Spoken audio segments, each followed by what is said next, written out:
Strukturell rasism och diskriminering sägs pågå hela tiden, och nu kräver svenska fackförbund att staten ska börja räkna medborgarnas hudfärg.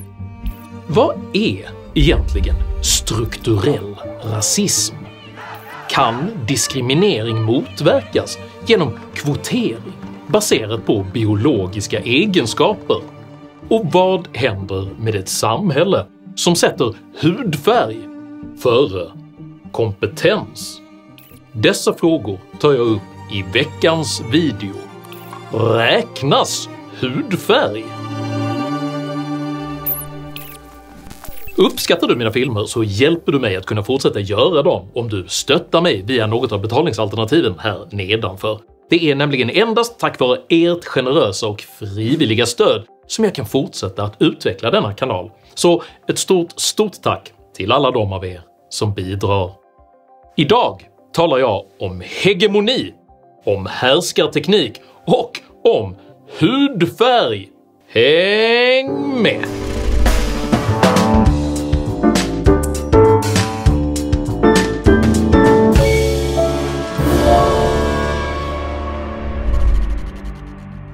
Att räkna folk utan hänsyn till deras gärningar. Det finns inget så ojämlikt som denna typ av jämlikhet, eftersom visdom ej fördelas jämnt bland människorna. Med dessa tidlösa ord sammanfattade den romerske hundratalssenatorn Plinius den yngre svårigheten att på politisk väg reglera fram jämlikhet och rättvisa. Dagens Sverige präglas av en motsatt diskussion där allt fler ställer krav på att människor ska just räknas. Detta med förhoppningen att man med politiska medel sedan ska kunna förverkliga ett teoretiskt jämlikhetsideal. Ett både konkret och aktuellt exempel på detta är hur fackförbunden Kommunal, Vårdförbundet och Facket för kultur, kommunikation och kreativ sektor i en debattartikel nyligen ställde krav på att arbetsmarknadens representation av hudfärger ska registreras för att man ska kunna motverka rasism. Artikelförfattarna betraktar registrering av hudfärg som ett viktigt verktyg för att motverka rasism. Man vill ge Statistiska centralbyrån i uppdrag att föra statistik kopplad till hudfärg och att diskrimineringsombudsmannen ska analysera hudfärgsbaserad rasism. Diskrimineringslagen ska utifrån detta skärpas så att kännbara sanktioner kan införas mot arbetsgivare som inte lever upp till det hudfärgsbaserade jämlikhetsidealet. I Sveriges Radios Studio 1 uttryckte artikelförfattaren Anna Troberg sedan åsikten att Sverige lider av svår strukturell rasism, där omgivningens attityder förhindrar förverkligandet av ett jämlikt samhälle. Men det är ju helt uppenbart att det finns stora problem i Sverige med strukturell rasism som drabbar väldigt många människor, och precis som ni sa här i början så leder det till att man får sämre möjligheter i yrkeslivet. Alla de här sakerna beror ju inte på dig, utan det beror på omgivningens attityder. Och vi ser ju från fackligt håll, vi ser det här hända hela tiden, men vi ser också att det behövs bättre verktyg för att kunna jobba med de här frågorna. När programledaren häpet frågade om man verkligen önskade samla in statistik rörande hudfärg svarade Troberg att utgångspunkten är subjektiva upplevelser av rasism och diskriminering. Är det hudfärg på människor, hårfärg, om man har afro, frisyr eller vad man heter? Eller vad exakt, kan du ge exempel? När man samlar in de här uppgifterna så måste det bygga på valfrihet. Du väljer själv om du svarar på den här typen av frågor. Det bygger också på självidentifikation, att du identifierar dig själv som X, Y eller Z. Då kan det gälla etnicitet, det kan också gälla vilken hudfärg. Blir du rasifierad av andra människor, ja men då är det någonting som du kan ange. Troberg avslutade med att fastslå att rasism och diskriminering pågår hela tiden, och att hudfärgsregistrering är ett viktigt verktyg för att bekämpa strukturell rasism. Rasism och diskriminering pågår hela tiden och som jag sa, vi ser att vi har inte tillräckliga verktyg för att kunna motarbeta det på ett effektivt sätt. Den här samlade informationen behöver vi för att kunna bekämpa rasism effektivt. Denna typ av närmast rasbiologiska resonemang är dock ingenting nytt. Hösten 2020 anklagade till exempel 39 medarbetare Sveriges Radio för diskriminering och strukturell rasism, där man bland annat beskyllde företaget för att betrakta icke-vita perspektiv som särintressen snarare än som norm. Vad ni också tar upp är ju rasism och särbehandling. Kan du ge något exempel? Har du själv råkat ut för det? Folk som bor i Sverige som har ett annat ursprung eller en annan hudfärg, det är ju perspektiv och frågor som vi bär med oss. Det ses lite som särintressen, det ses inte som en norm på redaktionen. Vi måste kämpa 3 gånger så hårt och få igenom det i mycket mindre utsträckning eller få att det lyfts fram eller hyllas i mycket mindre utsträckning. När Sveriges Radios VD Silla Bänke bemötte detta med att företaget inte fått in några anmälningar för kränkande särbehandling kopplat till rasism, svarade uppropets representant att det hela gällde en känsla snarare än ett sakförhållande. Alltså, vi har ju inte fått in några fall av kränkande särbehandling kopplat till rasism, varken nu faktiskt i de här diskussionerna, inte heller tidigare. Det är snarare en känsla än att det faktiskt förekommer. Detta följdes av krav på en finmaskig inventering av exakt hur olika etniciteter representerades på Sveriges Radio. Palmira Kokkaremenga, nu vill ni att företaget ska sätta upp ett långsiktigt mål om att minst 25% av medarbetarna ska ha utländsk bakgrund. Sveriges Radio har redan idag var 4:e medarbetare med utländsk bakgrund. Vi efterfrågar också 15% som har utomeuropeisk bakgrund. Alltså vi vill ha en mer finmaskig inventering av vilka de här 26% i sådana fall är. Ett snarlikt exempel är hur aktivistgrupperingen Brown Island i början av 2021 krävde att Konstfacks utställningslokal Vita havet skulle byta namn eftersom färgen vit uppfattades vara en del av skolans rasistiska strukturer. Efter att Konstfacks professor Sara Kristoffersson bemötte dessa anklagelser med att namnet saknade rasistisk innebörd initierades ett medialt upprop där hon anklagades för att försvara osynliga och förtryckande ojämlikhetsskapande strukturer och att man hade ett behov av att gemensamt bearbeta delade erfarenheter av rasism på skolan. På liknande sätt hävdade 2 forskare vid rättssociologiska institutionen på Lunds universitet år 2020 att polisen var rasistisk och därför borde nedmonteras. Även här anfördes strukturell rasism som den bärande anledningen. Vi anser att polisen måste reduceras och att dess systematiskt rasistiska arbete och teknologi måste stoppas. Politikers och myndigheters brist på intresse för att hålla polisen ansvarig för dess strukturella rasism är allvarlig. Under sommaren samma år lanserades kampanjen Stop Hate for Profit, vilken uppmanade till bojkott av bland annat Facebook eftersom plattformen inte ansågs rensa ut rasism och strukturellt förtryckande budskap i tillräckligt stor skala. Flera svenska företag, däribland statliga SJ och den kinesägda havremjölksproducenten Oatly, medverkade i bojkotten och den amerikanska nyhetsorganisationen CNN valde att utmåla de företag som fortsatte att annonsera som moraliskt förkastliga.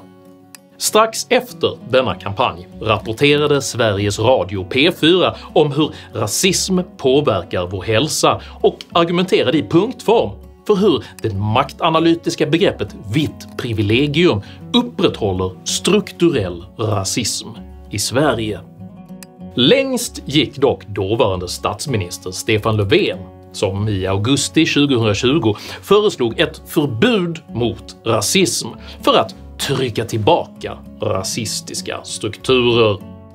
Den gemensamma nämnaren för alla dessa exempel är att rasism och diskriminering beskrivs vara så strukturellt förskansade i den svenska kulturen att förtrycket endast kan beskrivas av de som känner sig förtryckta. Denna upplevelse av förtryck tas sedan som intäkt för att kräva särbehandling baserat på biologiska egenskaper som hudfärg och könsidentitet. Men vad är egentligen dessa rasistiska strukturer? Och kan de verkligen bekämpas genom att man räknar hudfärg?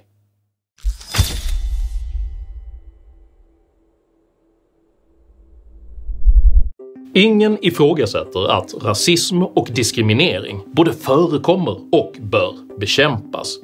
Men den identitetspolitiska rörelsens föreställningar om strukturellt förtryck röjer en grundläggande skillnad mellan vänsterns och högerns människosyn.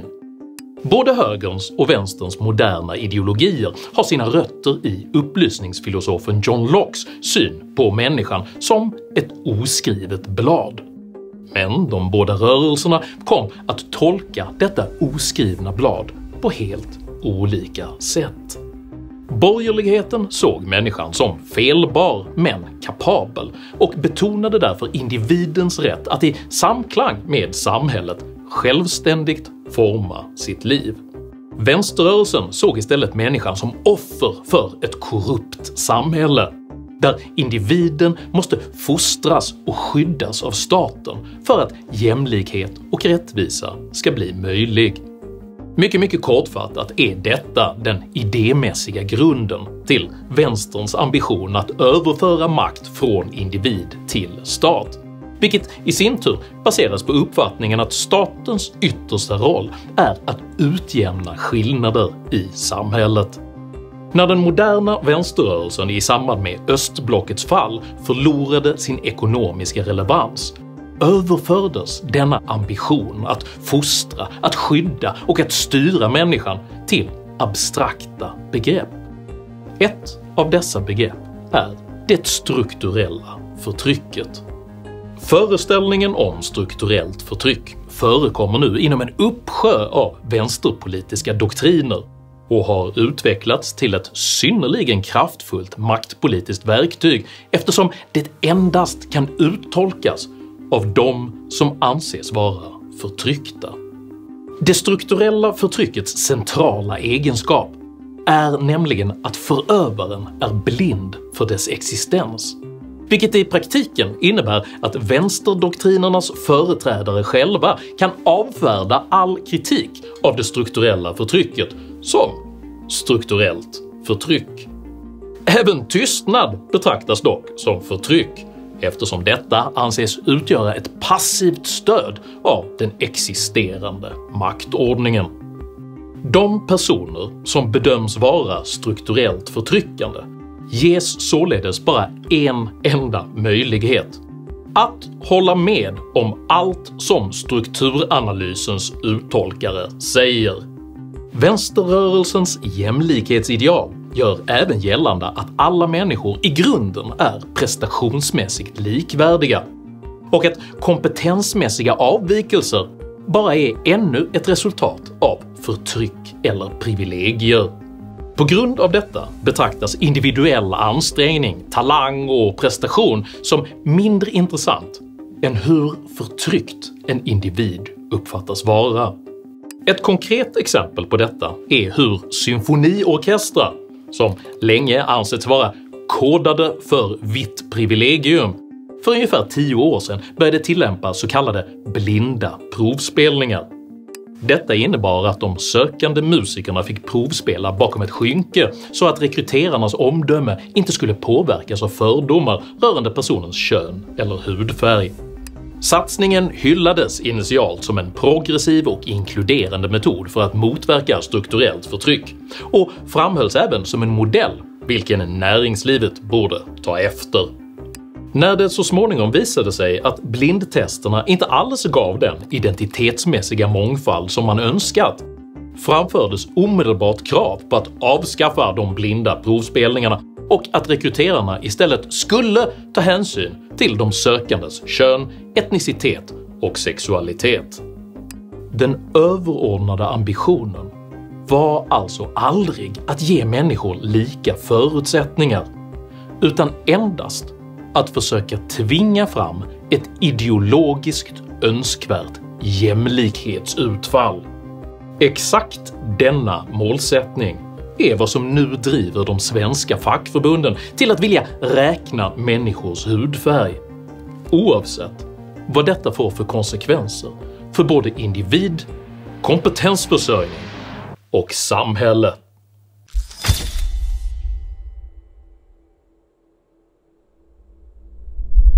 Det moderna mångfaldsidealet betyder rent praktiskt att en önskvärd blandning av härkomster och könsidentiteter ska förekomma i alla sammanhang. Denna ambition genomsyrar nu hela det svenska samhället, från försvarsmakten till privata företag, och uttrycks politiskt i form av social ingenjörskonst. Det måste till enorma insatser i välfärden och för att bryta ojämlikhetsutvecklingen om man faktiskt vill beblanda befolkningen. Att forcera fram teoretiskt önskvärda blandningar baserat på hudfärg, etnisk härkomst och könsidentitet är dock inte att motarbeta diskriminering. Tvärtom är detta diskriminering, eftersom det innebär att vissa grupper särbehandlas på grund av biologiska egenskaper som de inte själva kan påverka. Ambitionen att reglera fram ett jämlikhetsideal baserat på hudfärg markerar istället övergången från ett samhälle som försöker ge alla människor jämlika möjligheter till ett samhälle som kräver ett jämlikt utfall, oavsett hur medborgarna själva agerar. Konsekvenserna av dessa drastiska förändringar rörande samhällets kompetensförsörjning riskerar nu att bli katastrofala. För det första så innebär särbehandling baserad på hudfärg en återgång till en ledarskapsform där blodsband och socialgrupp tillåts trumfa kompetens. Detta riskerar i sin tur att cementera skillnaderna mellan grupper istället för att integrera dem. Och det underminerar dessutom på ett orättvist sätt trovärdigheten även för de gruppmedlemmar som faktiskt har rekryterats för sin kompetens. För det andra innebär kravet att låta staten räkna och mäta hudfärg en institutionaliserad integritetskränkning som inte hör hemma i en liberal demokrati. Och för det tredje så saboterar hudfärgsbaserad särbehandling den marknadsmekanism som gjort näringslivet benäget att just inte diskriminera, eftersom den som vill överleva på en konkurrensutsatt marknad alltid måste sätta kompetens före etniska, sociala och biologiska faktorer. Konsekvensen av att dessa identitetspolitiska ideal nu genomsyrar allt fler institutioner är att samhället anpassar sig och sätter biologiska egenskaper före kompetens. Detta kommer med stor sannolikhet att hämma innovationsbenägenheten, att sänka produktivitetsgraden och att begränsa förutsättningarna för verkligt och organiskt integrationsarbete. Såvida det kompetensdrivna näringslivet inte resolut börjar motverka denna ovärdiga utveckling. Eller som Plinius den yngre anmärkt i ett av sina senare brev till kejsar Trajanus: vi måste anstränga oss i vårt yrke och inte ta andras inkompetens som ursäkt för vår egen lättja. Det saknas inte publik, men det är upp till oss att producera någonting värt att ta del av.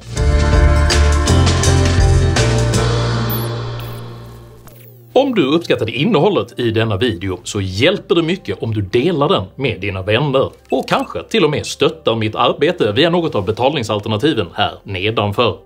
Dela även gärna med dig av dina egna åsikter och erfarenheter i kommentarsfältet här nedanför, men jag ber dig att alltid vara artig. Jag accepterar inte aggression, personpåhopp eller rasism i mina idédrivna kommentarsfält. Tack för att du som kommenterar respekterar detta. Jag heter Henrik Jönsson och jag anser att meriter är viktigare än hudfärg. Tack för mig och tack för att du har lyssnat.